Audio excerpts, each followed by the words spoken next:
Okay, let's unpack this. I want you to picture a stack of notes sitting on the desk between us right now. It is heavy. And honestly, if I just told you the title of the book these notes are based on, half the people listening might just, instinctively roll their eyes. It is a polarizing title, for sure. It is. We're talking about arguably the most famous, most influential, and I'm going to go out on a limb here, most misunderstood book in the history of publishing. We are talking about Dale Carnegie's How to Win Friends and Influence People. The grandfather of the entire self-help genre, no question. Right, and I think the knee-jerk reaction for a lot of us is, oh, I know this. This is the manual for being a fake salesperson. This is about smiling until your face hurts and pretending to like people so you can get what you want. But hold on, because we are looking at the revised edition today. And I was actually surprised by how much grit is in here. That's the thing. If you read it with a cynical eye, sure, it looks like manipulation. But if you read it the way Carnegie intended, it's actually a philosophy of life. And the version we're diving into is crucial because the original came out in 1937.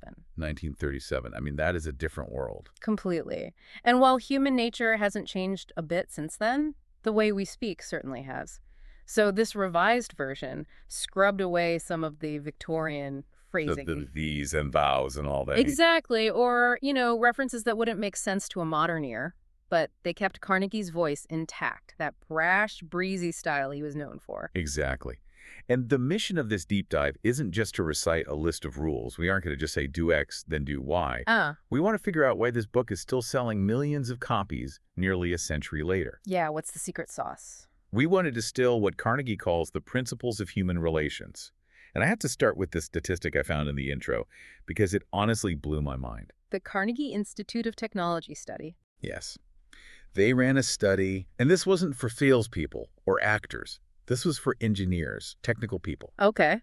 And the study showed that even in technical lines of engineering, only about 15% of a person's financial success is due to their actual technical knowledge. Which is so counterintuitive. You'd think for an engineer, it's like 90% math and physics. Right. But the study says 15% is the tech stuff, the other 85%. That's due to skill in human engineering, personality, and the ability to lead people. It really reframes the whole concept of hard skills versus soft skills, doesn't it? Totally. We tend to think of soft skills as a bonus, like a nice to have. Carnegie is arguing that they are actually the engine. You can be the smartest person in them, you can know the code, the math, the law, but if you can't handle people, you are effectively capping your success at 15% of its potential. That is a staggering number. 85% of your earning power depends on whether people like you and will listen to you. And that brings us to the origin story of this book, which I find fascinating because it explains why it works.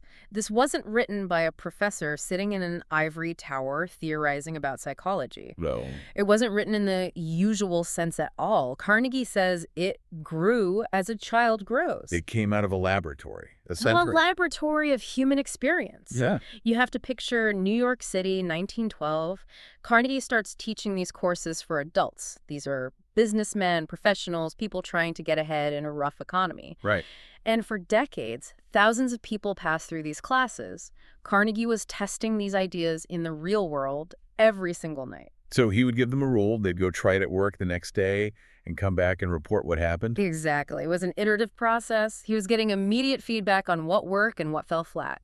This book is essentially the field notes from 25 years of experiments with real people. And he didn't just guess what they wanted to learn either. I loved the detail about the Meriden survey. Yes, this was a massive undertaking by the University of Chicago and the YMCA. They surveyed adults in Meriden, Connecticut to find out what adults actually wanted to study. Not what they should study, but what they cared about. Right. And what were the results? Tell me. Well, number one was health. Everyone wants to be healthy. But the number two interest, it was people. People. Specifically, how to understand them, how to get along with them, and how to influence them. And here's the kicker. The surveyors went looking for a textbook on this subject to give to these adults. They couldn't find a single one. That is wild. No practical manual for human interaction. Nothing. There were dense psychology tomes, but nothing you could use on a Tuesday morning at the office. That's the gap Carnegie filled. And he didn't just wing it. He hired a trained researcher. He spent a year and a half in libraries reading everything: family court records, philosophy, the biographies of Caesar and Edison. He even interviewed the heavy hitters of his day: Marconi, FDR, Clark Gable. He was a reverse engineering success. But, and we have to stress this before we get into the tactics, Carnegie has a warning. A core requirement. And I think this addresses the manipulation critique right off the bat. It does. He calls it the magic warning. He says, look, none of these techniques will work if you treat them like a bag of tricks. You cannot just use them to trick people into doing what you want. No. He says, I am talking about a new way of life. The single most important requirement is a deep, driving desire to learn and a determination to increase your ability to deal with people. So it has to be sincere. It has to be sincere. If you smile just to sell a car, people will spot the fake from a mile away. Carnegie is arguing for a fundamental shift in how you view other human beings. Okay, so with that caveat in place, that we are trying to genuinely connect, not manipulate, let's jump into the meat of this. Part 1. Fundamental techniques in handling people. And principle number 1 is, well, it's the hardest one for me personally. I think for most people. Don't criticize, condemn, or complain. It sounds so simple, yet it goes against every instinct we have. When someone messes up or when someone is wrong, our biological instinct is to correct them, to fix the error. But Carnegie opens with a story that really sets the stage for why criticism is completely futile. The story of Two Gun Crowley. Oh, this is like a movie scene. This was a manhunt in New York City, right? It was a sensation. Francis Two Gun Crowley was a cop killer, a stone-cold gangster. He was trapped in his girlfriend's apartment in West End Avenue, and this wasn't a knock-on-the-door situation. We were talking about 150 policemen besieging the building. 150 cops. They were cutting holes in the roof to use tear gas. They mounted machine guns on the nearby buildings. It's a war zone in the middle of New York. Exactly. And Crowley is crouched behind an overturned chair, firing back. He's writing a letter while he's bleeding. He addresses it to whom it may concern. Now, given that he's shooting at cops, you'd expect him to write something defiant or maybe admitting he's a bad guy. Right. I'm a monster. I deserve this. Something like that. But he didn't. He wrote, "Under my coat is a weary heart, but a kind one that would do nobody any harm." A kind heart. He literally just shot a police officer who asked to see his license. Minutes before. But in his own mind, he wasn't a criminal. He was defending himself. And this isn't isolated. Carnegie points out the parallel with Al Capone. Public enemy number 1. Right. I mean, Capone was the most feared man in America, but Capone regarded himself as a public benefactor. He said he was just giving the people what they wanted, alcohol and a good time, and he was misunderstood and unappreciated. So the insight here is terrifying but profound. If Al Capone and Two Gun Crowley don't blame themselves for anything, what makes us think the average person who maybe just filed a report late or forgot to take out the trash is going to accept our criticism? Exactly. That is the light bulb moment. Carnegie calls criticism a homing pigeon. It always returns to you. When you criticize someone, they don't say, "You're right, I'll change." They strive to justify themselves, they get defensive, and usually they condemn you in return. It just creates a wall. And he uses Abraham Lincoln as the ultimate example of this self-restraint. And I didn't know this story about Lincoln. This is about the Battle of Gettysburg. Yes. This is a pivotal moment in American history. It's July 1863. General Lee begins to retreat from Gettysburg. His army is trapped. The Potomac River is swollen with rain, so they can't cross. Lee is a sitting duck. This is it. This is the moment. Lincoln realizes this is it. If they capture Lee now, the Civil War ends immediately. So the stakes literally couldn't be higher. They are infinite. Lincoln orders General Meade to attack immediately. Don't wait, just go. And what does Meade do? He hesitates. He calls a council of war. He delays. He does everything except what Lincoln told him to do. And while he delays, the water recedes and Lee escapes across the river. The war goes on for years. Oh my God. I cannot imagine the rage Lincoln must have felt. He was apoplectic. He cried out to his son, "Great God, what does this mean?" He sat down and wrote a letter to Meade. And Carnegie includes the text of the letter. It is scathing. This is brutal. It basically says, "You have missed the opportunity of a lifetime, and you have prolonged the war indefinitely." It was a career-ending rebuke. But Meade never saw it. Because Lincoln never sent it. It was found among his papers after he died. Why? Why didn't he send it? I mean, Meade deserved it. He did, but Lincoln stopped and thought, If I send this, it will relieve my feelings, sure, but it will make Meade justify himself. It will make him condemn me. It will create hard feelings that might destroy his morale as a commander and force him to resign from the army. Wow.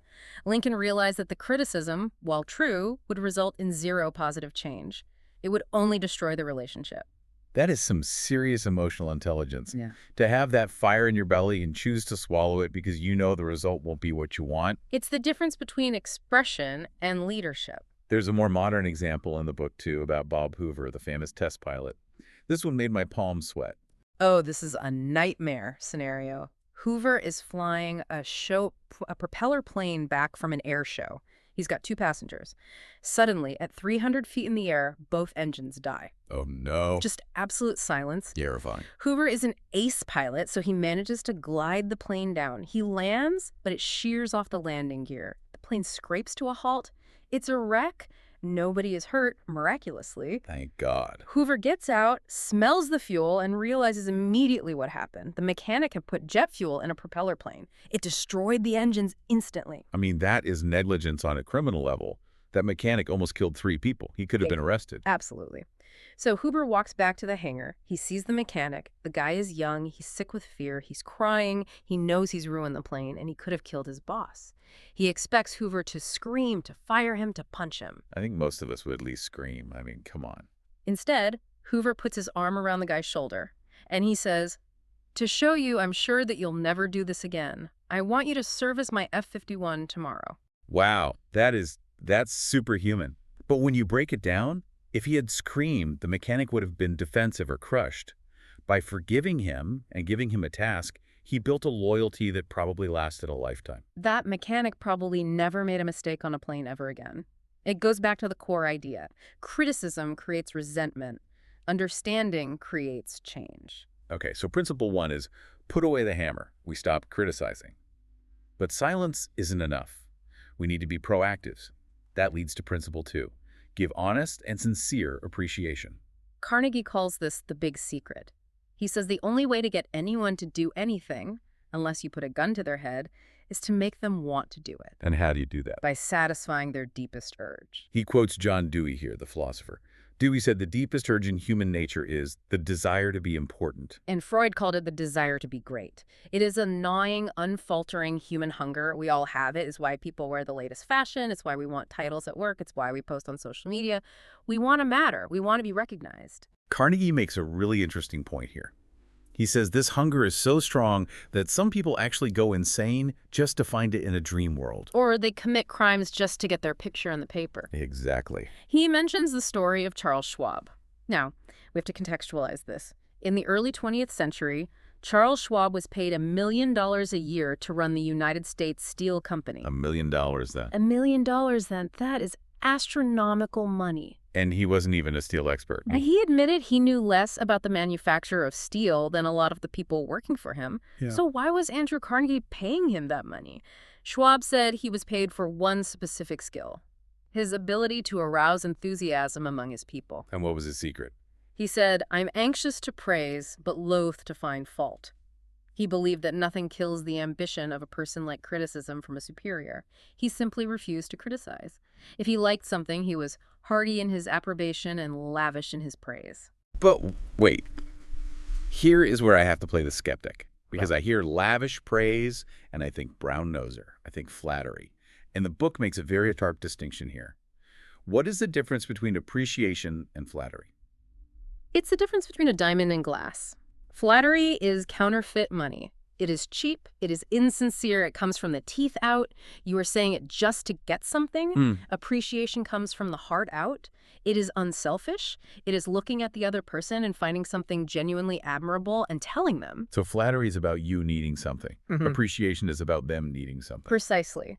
There's a heartbreaking story in this chapter about a wife who asked her husband for a list of 6 things he'd change about her. She wanted to be a better wife. Oh, man. That is a trap. Do not answer that question, husbands. Right. The husband was smart. He said, "Let me think about it." The next morning, he got up early. He called the florist and had 6 red roses sent to her with a note. Okay. And the note said, "I can't think of 6 things I would like to change. I love you the way you are." And when he got home? She was waiting at the door with tears in her eyes. Now, rewind. Suppose he had been honest in the brutal sense. Suppose he listed the 6 things: you're messy in the kitchen, you interrupt me, etc. She would have been crushed. She would have been defensive. A fight would have started. Exactly. The criticism would have driven a wedge. The appreciation bridged the gap. It made her want to be the best version of herself because she felt valued. So, we don't criticize, and we feed that hunger for importance. Now, principle 3, arouse in the other person an eager want. This is all about influence. And Carnegie uses a fishing analogy that I think is just perfect for this. He says, I like strawberries and cream, I love them, but fish prefer worms. So when you go fishing, you don't bait the hook with strawberries and cream because that's what you like. Why use what you want to catch fish? It seems so obvious when we talk about fishing, but we do the exact opposite with people every day. We walk into a meeting and talk about what we want. I need this report. I need this sale. But the other person doesn't care about what you want. They care about what they want. Exactly. If you want to influence someone, you have to talk about what they want and show them how to get it. Yeah. Influence is the byproduct of helping someone else reach their goal. It's Henry Ford's secret. Right. Yes. Ford put it this way. If there is any one secret of success, it lies in the ability to get the other person's point of view and see things from that person's angle as well as from your own. There was a funny story here about a calf. Ralph Waldo Emerson, the great philosopher, is trying to push a calf into a barn. It's a great image. Emerson is pushing the calf's rear. His son is pulling the ears. They're sweating. They're frustrated. The calf is stiff-legged, refusing to move. They're thinking only of what they want. Calf, go in barn. And the calf is thinking only of what it wants. I want to stay in the pasture. Then the housemaid comes along. She sees the struggle. She knows cows. She gets it. She puts her finger in the calf's mouth, simulating a mother cow's nursing, and she gently leads the calf into the barn while it sucks on her finger. She thought about what the calf wanted. It's humbling when a housemaid outsmarts Ralph Waldo Emerson, but it proves the point. The only way to influence that calf was to tap into its desire. You can't push people into a barn. You have to give them a reason to walk in. Okay, let's move to part 2. This section is called 6 Ways to Make People Like You.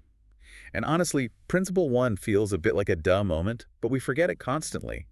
Become genuinely interested in other people. It's simple, but it's so rare, Carnegie asks. Who is the one animal that makes a living by giving you nothing but love? The dog. The dog. A chicken has to lay eggs. A cow has to give milk. A canary has to sing. But a dog makes a living just by being happy to see you. It has no ulterior motive. It doesn't want to sell you real estate. It doesn't want to marry you. It is just genuinely 100% interested in you. And people can smell it when you're faking it. He talks about Thurston the magician. This guy was the David Copperfield of his day, top of the world. And he told Carnegie that unlike other magicians who looked at the audience as suckers or hicks. Right, I'm fooling these idiots. He had a totally different mantra. This really struck me. Before he went on stage, Thurston would stand in the wings and whisper to himself, I love my audience. I love my audience. That sounds a little cheesy, doesn't it? It does. But think about the mindset shift. He wasn't there to trick them. He was there to serve them. He was grateful they were there. He was genuinely interested in giving them a good time. And you have to believe the audience felt that warmth. And the data backs this up. The New York Telephone Company did a study on phone conversations to find the most used word. No surprise here. The word was I. I. It was used 3,900 times in 500 calls. I did this, I think that. We are obsessed with ourselves. Carnegie says if you want people to like you, you have to shift that spotlight. You have to be more interested in them than you are in yourself. Which leads right into Principle 2, a very physical action.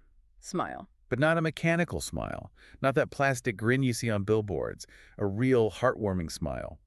And Carnegie delves into the physiology here, citing William James, the psychologist. The as-if principle. Yes. James said, action seems to follow feeling, but really action and feeling go together. We think we smile because we are happy. But James argues that if you force yourself to smile, you will actually start to feel happy. The physical action triggers the emotional response. So, fake it till you make it actually works here, in a biological sense. In terms of your own mood, yes. If you act happy, you'll start to feel happy, and that radiates outward. There's the story of the stock market grouch. This guy was miserable. He literally never smiled at his wife. Wow. He decided to try this principle for a week. He started by smiling at the elevator operator, the doorman, the subway clerk. Just walking around grinning at strangers. Essentially. But he said the reaction was immediate. People smiled back. The tension in his life evaporated. He said he had more happiness in 2 months than in the previous year.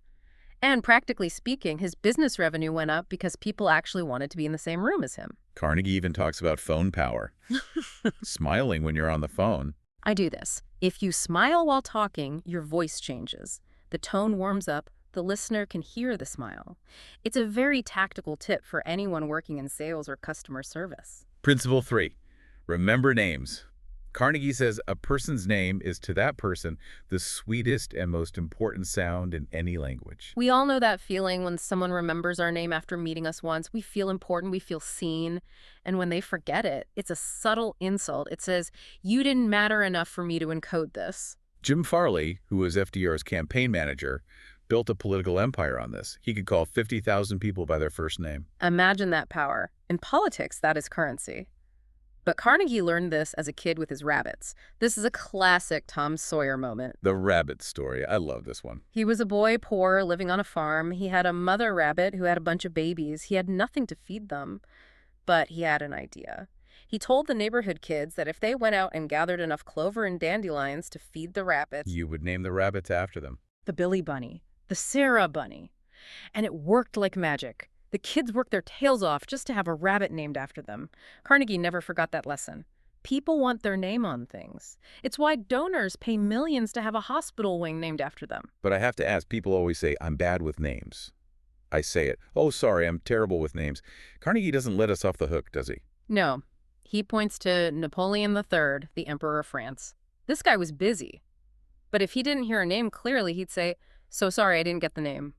If it was unusual, he'd ask how it was spelled. So he put in the effort. Then, and this is the key, he would write it down, look at it, and visualize it to lock it in memory. So it's not a talent. It's a discipline. It's work. It's a discipline. If you care enough, you'll do the work. Principle 4, be a good listener. And the subtitle is important. Encourage others to talk about themselves. The example here is the botanist's story. Carnegie is at a dinner party. He meets a botanist, a guy who studies plants. Now, Carnegie doesn't know anything about plants, but he sits and listens to this man talk about exotic flowers and indoor gardens for hours.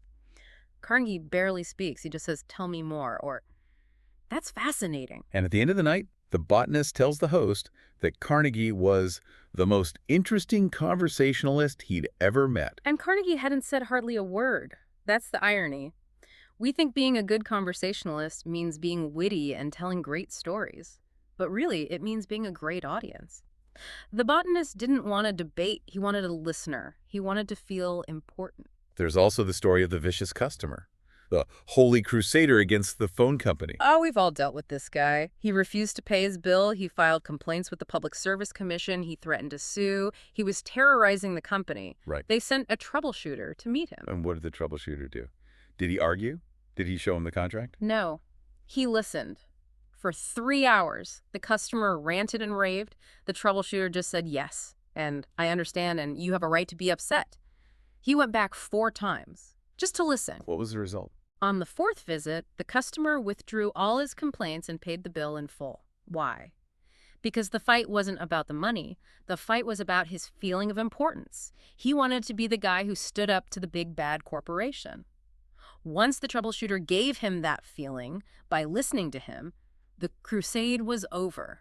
The balloon popped. Principle 5, talk in terms of the other person's interests. This is the preparation principle. Teddy Roosevelt, everyone loved TR, but his secret was that the night before a guest arrived, he would stay up late reading up on whatever subject that guest was interested in. So if a cowboy was coming, he read about cattle. If a diplomat was coming, he read about foreign policy. Because he knew the way to a person's heart is through their passion. Right. There's a great business story about a man trying to get a favor from a corporate president. He needed something. But he heard through the grapevine that this president had just received a check for $1 million for some charity work. $1 million. Yeah. So instead of walking in and asking for the favor, the man walked in and said, I heard about the check. I've never seen a check for $1 million. Can I see it? He talked about what the president was proud of. He focused on the president's world. The president was thrilled. He showed him the check, told him the story behind it. They talked for 20 minutes about the check. Then, as the man was leaving, the president said, by the way, what was it you wanted to see me about? And he granted the favor instantly. The man greased the wheels by focusing on the other person's interest first. It's so smart. Finally, for this section, Principle 6. Make the other person feel important and do it sincerely. This brings us back to the golden rule. Do unto others as you would have others do unto you. There's a story about a man visiting a judge. Now, judges are intimidating. But this man noticed the judge had beautiful dogs. That was his hobby. The judge's pride and joy. The man admired them, sincerely, and the judge literally melted. He spent an hour showing them off, showing their tricks, and eventually he gave the man a puppy. You must take a puppy. It's Disraeli's quote. Talk to people about themselves, and they will listen for hours. It really seems to boil down to suppressing your own ego to let the other person's ego breathe. That is a perfect summary. If you can make someone feel important, you have a friend for life. Okay, now we move to part 3. This is the heavy lifting section. How to win people to your way of thinking. This is where the rubber meets the road in arguments and negotiations. And Principle 1 is going to annoy some people. He really is. You can't win an argument. Carnegie is very firm on this. He tells a story about a dinner party where he was sitting next to a man who told the story and used a quote. The man said the quote was from the Bible. Carnegie knew. He knew for a fact it was Shakespeare. And Carnegie, being an intellectual guy, couldn't help himself. He had to correct him. He corrected him. Actually, that's Shakespeare. The man got defensive. What? No, it's the Bible. I know it. The tension in the room skyrocketed. Awkward. So awkward. Carnegie's friend, Frank Gammon, was sitting there. Frank was a Shakespeare scholar. The storyteller turned to Frank and said, Frank, you decide. Is it Shakespeare or the Bible? And Frank kicks Carnegie under the table. Kicks him under the table and says, Dale, you are wrong. The gentleman is right. It is the Bible. He lied to keep the peace. Later, on the drive home, Carnegie said, Frank, you know that was Shakespeare. And Frank said, of course it was Hamlet, Act 5, Scene 2, but we were guests at a festive occasion. Why prove a man wrong? Is that going to make him like you? Why not let him save face? He didn't ask for your opinion. Avoid the acute angle. Avoid the acute angle. That's good. The logic is, if you lose the argument, you lose. But if you win the argument, you also lose. Because you've hurt the other person's pride. You've made them feel inferior. You've won the battle of logic but lost the war of the relationship. A man convinced against his will is of the same opinion still. Yeah. You have to avoid arguments like, you avoid rattlesnakes. They are a no man's land. But wait, practically speaking, if I'm in a meeting and someone says something factually wrong that's going to cost us money, I can't just let it slide, can I? No, but you can change how you correct them. That leads to Principle 2. Never say you're wrong. So don't say you're wrong. What do I say instead? You use the Ben Franklin method. Franklin was blunt in his youth, but he learned to be diplomatic. He stopped using words like certainly and undoubtedly. He switched to I apprehend or it appears to me. It's softer. It's less confrontational. If you need to correct someone, say, I may be wrong. I frequently am. Let's examine the facts. That phrase, I may be wrong, is magic. No one can object to it. It stops the argument before it starts. It turns the interaction from a fight into an investigation. It takes the ego out of it. Yeah. But what if you are wrong? Principle 3. If you are wrong, admit it quickly. Quickly and emphatically. Do not try to hide it. The story here is Carnegie walking his dog in a park. He let the dog run without a leash, which was against the rules. A policeman on a horse catches him. And the cop is angry. He's ready to lecture. He's got all this pent-up authority. And instead of arguing, oh, the dog is small, he won't hurt anyone, which is what we all want to do, Carnegie beat the policeman to the punch. He said, Officer, I've caught you red-handed. I'm guilty. I have no excuses. You warned me last week, and here I am doing it again. And what did the cop do? This blows my mind. The cop started making excuses for Carnegie. He said, well, a little dog like that isn't going to hurt anyone. Because Carnegie admitted guilt so aggressively, the only way for the policeman to maintain his feeling of importance was to show mercy. It's psychological judo. You fall down so they have to pick you up. Exactly. It is easier to listen to self-criticism than to bear condemnation from alien lips. Principle 4. Begin in a friendly way. This is the drop of honey rule. Lincoln said, a drop of honey catches more flies than a gallon of gall. If you come at someone with your fists doubled, they will double theirs. The example is Rockefeller during the Ludlow strikes. This was a violent time in Colorado history. Yeah. Miners were striking, they were shooting, people hated Rockefeller. He was the enemy. He needed to talk to the strike leaders. If he had walked in and started talking about economics or why they were wrong, they might have killed him. Instead, he started by praising them. He talked about how he had visited their homes, met their wives and children. He spoke to them as friends, not enemies. He neutralized the hostility with friendliness before he ever got to business. And the result was that the strikers went back to work without another word about the wage increase they were fighting for. He won them over personally first. Principle 5. Get the other person saying yes, yes. This is the Socratic method. It's crucial for sales. You never start with the points you disagree on. You start with the things you agree on. You ask questions that the opponent must answer yes to. Why is this yes so important? Is it just a trick? It's deeper than a trick. It's physiology. Carnegie explains that a no response is a physical event. When you say no, your neuromuscular system sets itself into a state of rejection. You physically withdraw. Oh, interesting. Your glands secrete different hormones. You are in defense mode. And a yes. A yes puts the organism in a forward-moving, open attitude. If you can get a person to say yes 5 or 6 times at the start of a conversation, you have physically and psychologically greased the slide for your final proposal. You've created momentum. Principle 6. Let the other person do the talking. We covered this a bit with listening, but here it's about negotiation. The story of the sales rep who lost his voice is perfect. He went to a huge meeting with a textile manufacturer, a massive contract, and right before the meeting, he got laryngitis. Nightmare. Total nightmare. He literally couldn't speak. He walked in and wrote on a pad, "Gentlemen, I have lost my voice. I cannot speak." The president of the buying company said, "I'll do the talking for you." And the president started explaining the sales rep's samples to the other executives. He was arguing the salesman's case for him. Because he felt like he was discovering the truth, not being sold. The president loved the sound of his own voice. The sales rep got the contract because he shut up accidentally, but it worked. Principle 7. Let the other person feel the idea is his. This is huge for leadership. No one likes to be sold something or told to do something. We like to feel that we are buying of our own accord or acting on our own ideas. There's this sketch artist story. Yeah. He was tired of a buyer rejecting his unfinished work. So he took an unfinished sketch to the buyer and said, "Tell me how we can finish this so it'll be of use to you." He asked for input. The buyer said, "Do this, do that." The artist did exactly what he said. The buyer bought it immediately. Why? Because it was his idea now. He had skin in the game. Colonel House, who was President Wilson's advisor, used to do this. He would drop a seed of an idea in casual conversation. Then he'd let it sit for a week. Eventually, Wilson would bring it up as his own idea. And House was smart enough not to say, "Hey, that was my idea." He let Wilson take the credit. He didn't care about the credit. He cared about the result. Principle 8. See things from the other point of view. This is the empathy principle. We have to realize that people aren't crazy. There is a reason the other person thinks and acts as they do.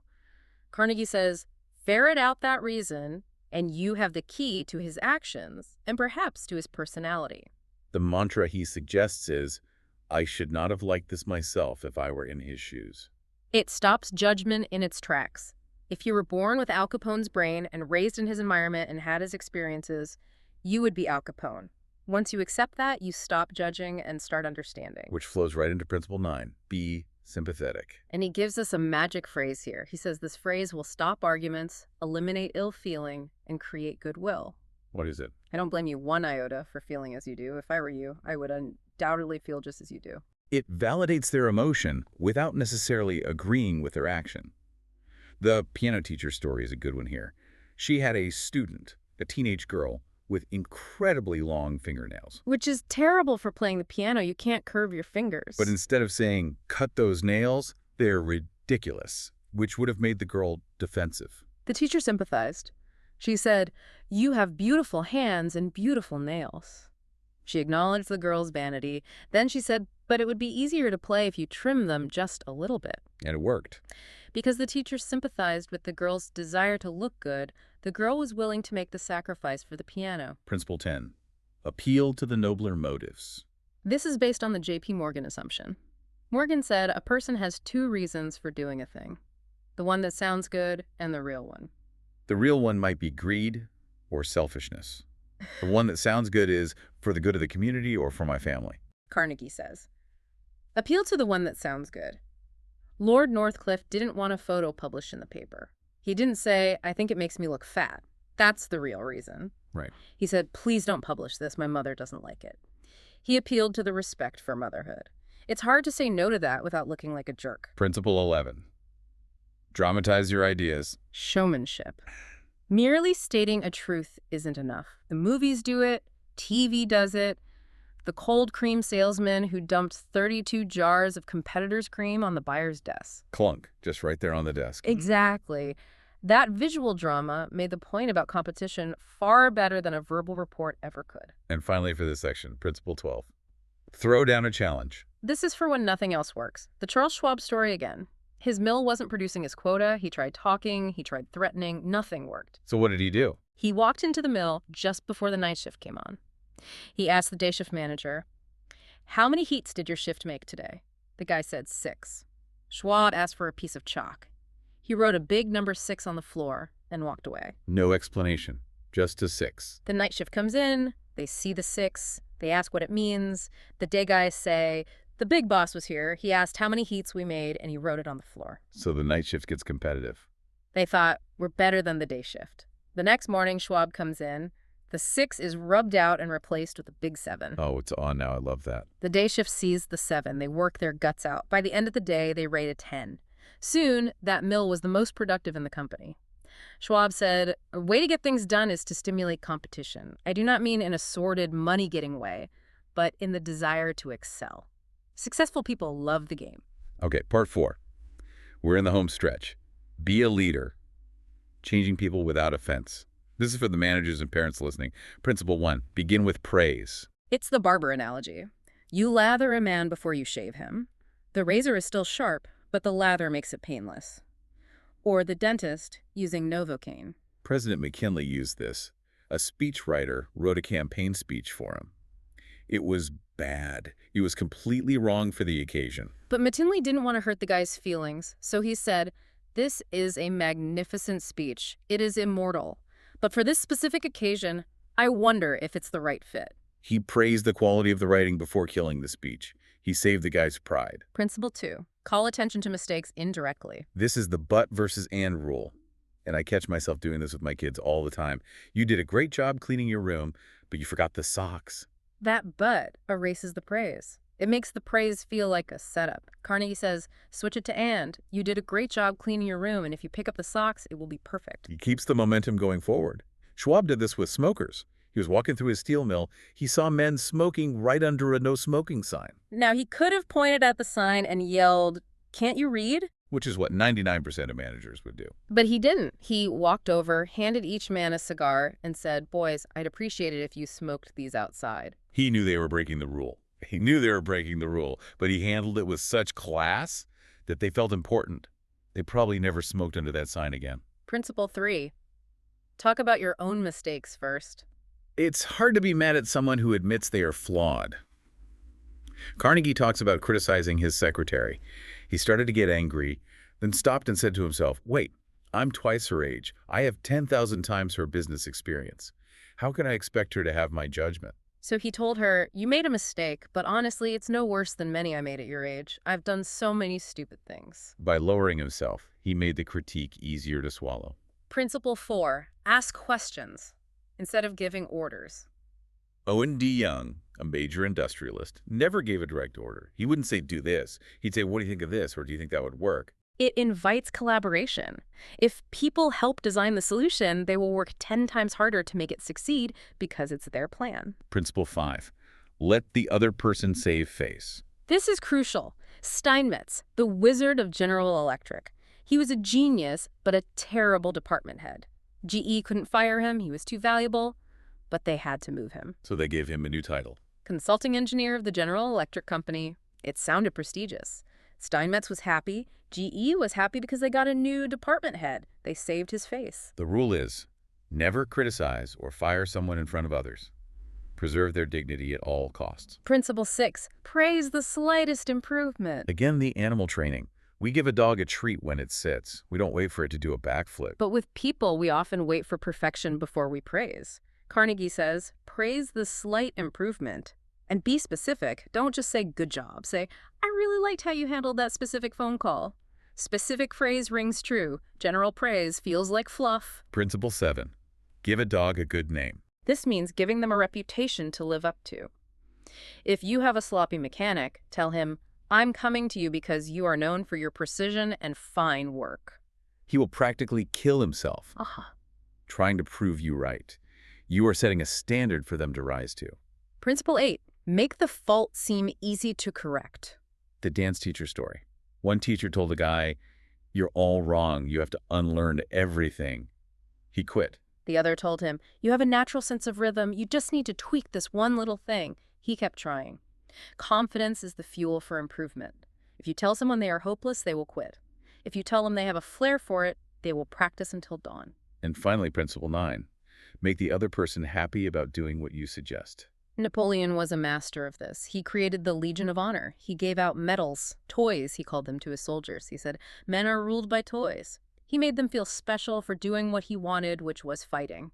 Or the practical example of refusing an invitation. If you can't go to a speaking gig, don't just say no. Immediately suggest a substitute. I can't make it, but you know who would be great? My friend Bob. The person is so busy thinking about Bob that they forget the sting of your rejection. You've solved their problem. So we've covered a massive amount of ground here. And looking back at this stack of notes, it really describes two ways of life. One is self-centered, defensive, and critical. The other is based on the sincere desire to understand and appreciate the other person. And that final thought from the book really sums it up. Carnegie quotes the philosopher William James again. He says that compared to what we ought to be, we are only half awake. We are making use of only a small part of our physical and mental resources. We have these superpowers, appreciation, empathy, listening, that we just leave in the drawer. Exactly. We habitually fail to use them. But when we do, everything changes. So here's the challenge for you listening right now. We don't want you to just nod and say that was interesting. We want you to try it. Pick one principle. Maybe it's don't criticize. Maybe it's appreciation. If you spend 1 week focusing entirely on the other person's point of view, their need for importance, without seeking anything in return, how would your life change by next Thursday? That is the question. Thanks for diving in with us. We'll see you on the next Deep Dive.